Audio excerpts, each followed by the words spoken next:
100,000 lives. I know some in Congress think we've already done enough to deal with the crisis in the country. Others think that things are getting better and we can afford to sit back and either do little or do nothing at all. That's not what I see.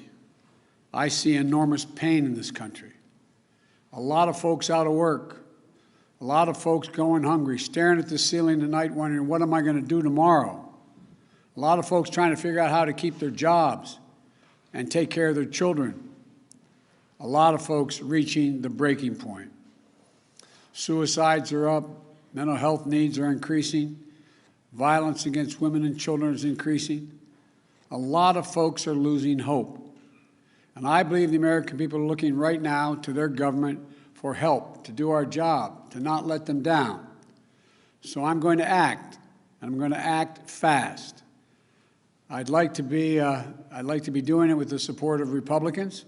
I've met with Republicans. There's some really fine people who want to get something done, but they're just not willing to go as far as I think we have to go.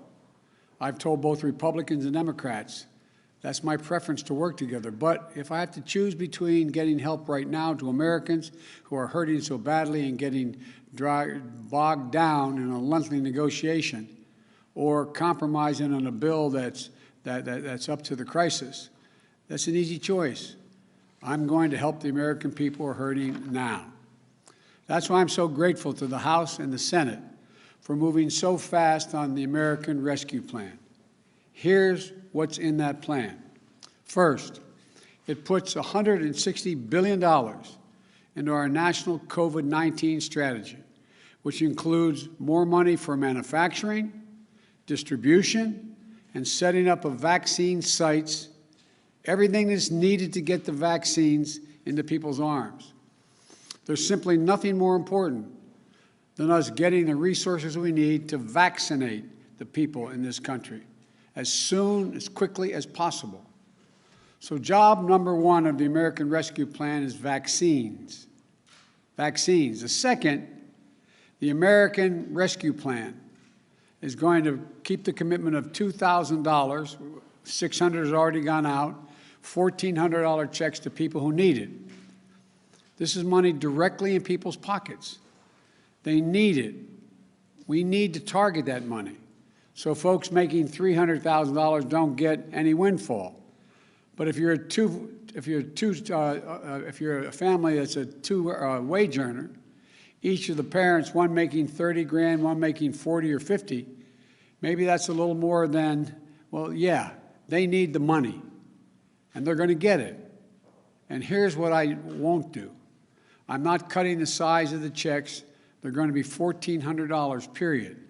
That's what the American people were promised. Very quickly, here's the rest of my plan.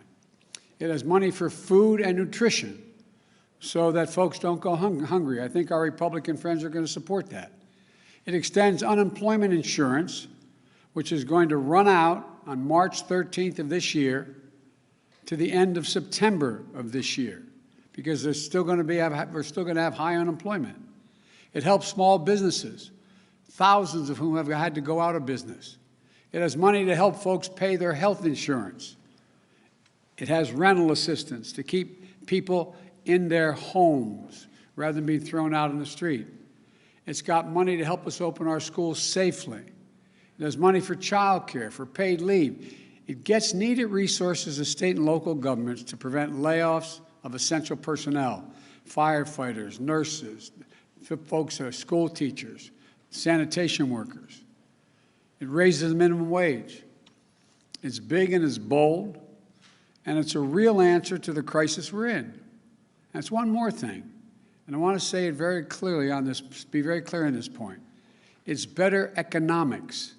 It not only addresses the immediate crisis we're in, it's better for the long-term economic health of our nation and our competitiveness. My plan creates more jobs, creates more economic growth, and does more to make us competitive with the rest of the world than any other plan. Don't take my word for it. Just look at what leading economists across the nation have said, and in the world and across the ocean have said. Wall Street investment firm Moody's says If we pass the American Rescue Plan, it will lead to 4 million more jobs than otherwise would be created. The nonpartisan Brookings Institution has looked at the American Rescue Plan and said the GDP will reach pre-pandemic projections by 2021, meaning we'll have recovered by end of 2021. Much sooner, by the way, than if we do nothing. Look, just this week, the Congressional Budget Office projected that if we don't take action, it would take until the year 2025 to return to full employment. There's also a growing chorus of top economists, right, center, left, that say we should be less focused on the deficit and more focused on the investments we make and can make now in jobs, keeping families out of poverty, and preventing long-term economic damage to our nation. The simple truth is, if we make these investments now, with interest rates at historic lows, we'll generate more growth, higher incomes, a stronger economy, and our nation's finances will be in a stronger position as well. And the payoff won't just be in jobs, but in our global competitiveness as well, because we'll be regaining our economic strength faster. So, the way I see it, the biggest risk is not going too big if we go too small. We've been here before. When this nation hit the Great Recession that Barack and I inherited in 2009, I was asked to lead the effort on the Economic Recovery Act to get it passed. It was a big recovery package, roughly $800 billion. I did everything I could to get it passed, including getting 3 Republicans to change their votes and vote for it. But it wasn't enough. It wasn't quite big enough. It stemmed the crisis, but the recovery could have been faster and even bigger. Today, we need an answer that meets the challenge of this crisis, not one that falls short. And that's the issue facing the country right now. What Republicans have proposed is either to do nothing or not enough. All of a sudden, many of them have rediscovered fiscal restraint and the concern for the deficits. But don't kid yourself. This approach will come with a cost. More pain for more people for longer than it has to be. Secretary Yellen talks about the scarring effect that comes with prolonged economic pain. We see that scarring effect in economic data, but more important, we can see it in the lives of people living with long-term unemployment, living in hunger, at wits' end over how to keep their jobs, take care of their kids. And then she talks about the need to alleviate long-term suffering in the economy. We can do that. We don't have to wait until 2025 to get back to full employment, which will be the case if we don't do this. Again, independent analysis from places like Moody's on Wall Street, Brookings Institution, the American Rescue Plan could achieve that by the beginning, full employment, by the beginning of next year. So to me, this is what this moment comes down to. Are we going to pass a big enough package to vaccinate people, to get people back to work, to alleviate the suffering in this country this year? That's what I want to do. Or are we going to say to millions of Americans who are out of work, many of whom have been out of work for 6 months or longer, who've been scarred by this economic and public health crisis, don't worry, hang on, things are going to get better. We're going to go smaller, so it's just going to take us a lot longer,